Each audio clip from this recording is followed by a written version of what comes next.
अरे यार, तुम्हें तो पता ही है कि हमारी आर्थिक स्थिति पहले से ही खराब है। हम अपने एक बेटे को पढ़ा रहे हैं, उसी की पढ़ाई में इतना कर्जा ले रखा है हमने, और ऊपर से लड़के को भी पढ़ाएंगे। वैसे भी बेटी पराया धन होती है, आखिर उसे दूसरे के घर जाना है, और उनको करना ही क्या है, चूल्हा चौका करना है। उसके लिए पढ़ाई की क्या जरूरत है? कोई जरूरत नहीं। उससे मना कर दो कि वो पढ़ने ना जाए, बंद कर दे।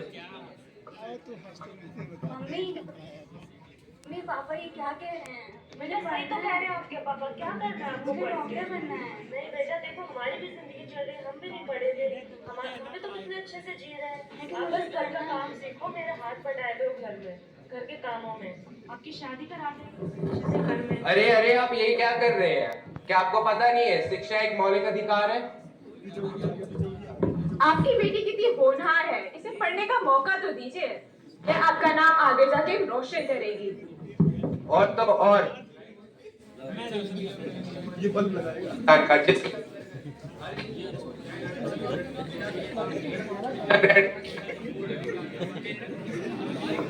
इसकी वजह से भारत सरकार ने बेटी बचाओ बेटी पढ़ाओ योजनाएं बनाई है। सही तो कह रहे हैं, हमें अपने बच्चे को पढ़ाना चाहिए।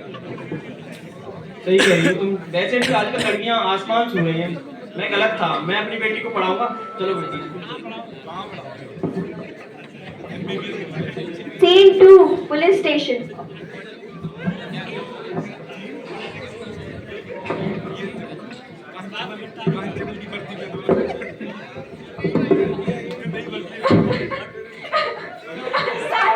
बच्चा कल से घर नहीं आया है। अरे मैडम बैठ जाइए, अभी लंच चल रहा है। अरे साहब, हमारा लड़का कल से घर नहीं आया, खेलने गया था, आप तुम लिए उसे। अरे भैया बैठ जाइए, लिखते हैं आपके FIR। अरे साहब। और साहब जी बढ़िया, कोई बात नहीं, कल तक मिल जाएगा आपका कुत्ता। अरे साहब, हमारा लड़का तो बैठता और ज्यादा भी ढूंढते हैं। ऐसी कई घटनाएं सामने आती हैं जिनमें लोगों के समानता के अधिकार से वंचित रखा जाता है। ये हमारे संविधान का एक मौलिक अधिकार है, जिसके अंतर्गत सभी को सभी के साथ एक समान व्यवहार रखना चाहिए, चाहे वो घर हो, स्कूल हो या कार्यालय हो। समान व्यवहार सबका अधिकार होता है। सीन 3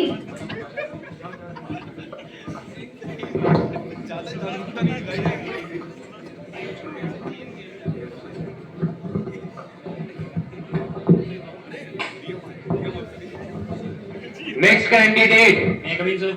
आ जाओ आ जाओ। Good morning sir. Good morning ma'am.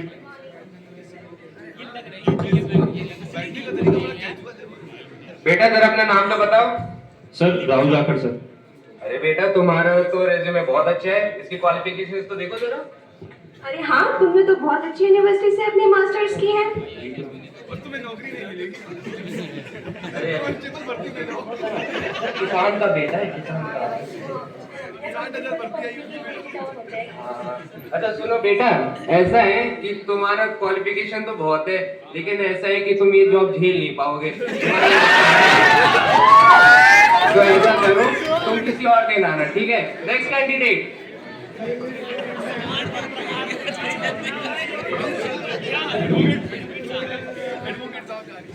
बेटा अपना नाम तो बताओ। सर रोहित।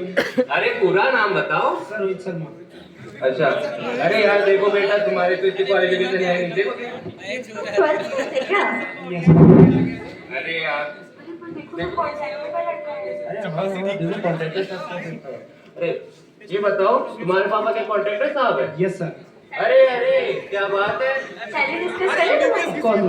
अरे सर आप ऐसा नहीं कर सकते सर। सर मैं इस जॉब के लिए ज्यादा क्वालिफाइड हूँ सर। सर आप ऐसा नहीं कर सकते सर, मेरा राइट है। तुम हमें समझाओगे? सर आप ऐसा नहीं कर सकते सर। मैं कार्य का लड़का हूँ, इस बात के लिए आप मुझे नहीं छोड़ सकते sir. Sir please sir. Sir मैं आपके लिए एक कोर्ट में अपील करूंगा।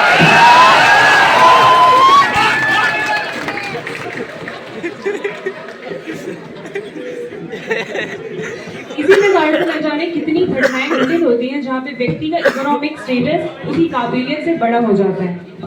हमारा संविधान हमें शोषण के विरुद्ध अधिकार देता है। अगर किसी के साथ भी शोषण होता है तो हम कोर्ट में अपील कर सकते हैं और अपनी याचिका रख सकते हैं, जिससे हमें हमारा न्याय मिले। धन्यवाद।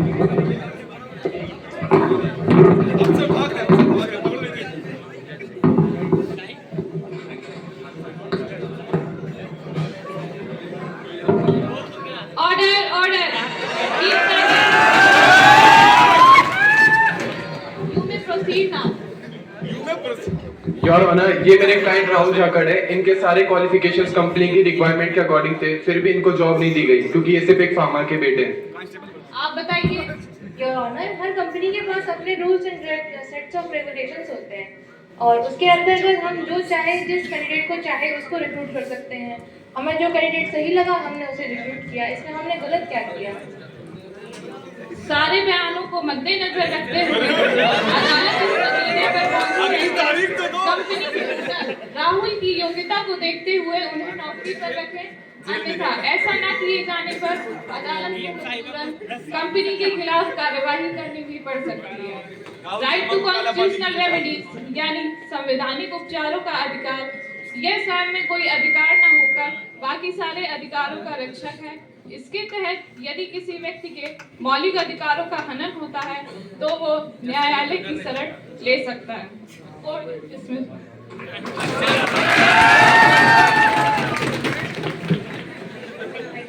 न्याय किसके पक्ष में? बॉस, न्याय किसके पक्ष में? अरे तारीख पे डीएम साहिबा आ गई। हमारा पहला नियम है राइट टू इक्वालिटी। ये लोकतंत्र की नींव बनाता है। इसके अंतर्गत प्रत्येक भारतीय को समानता का अधिकार है और सारे नियम और कानून सभी देशवासियों पर समान तरीके से लागू होते हैं। हमारा दूसरा नियम है राइट टू फ्रीडम।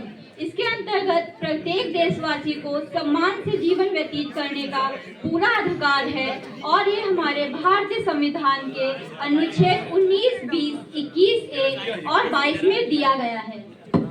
हमारा तीसरा नियम है राइट अगेंस्ट एक्सप्लॉयटेशन, जिसके अंतर्गत 2 आर्टिकल आते हैं, आर्टिकल 23 और 24।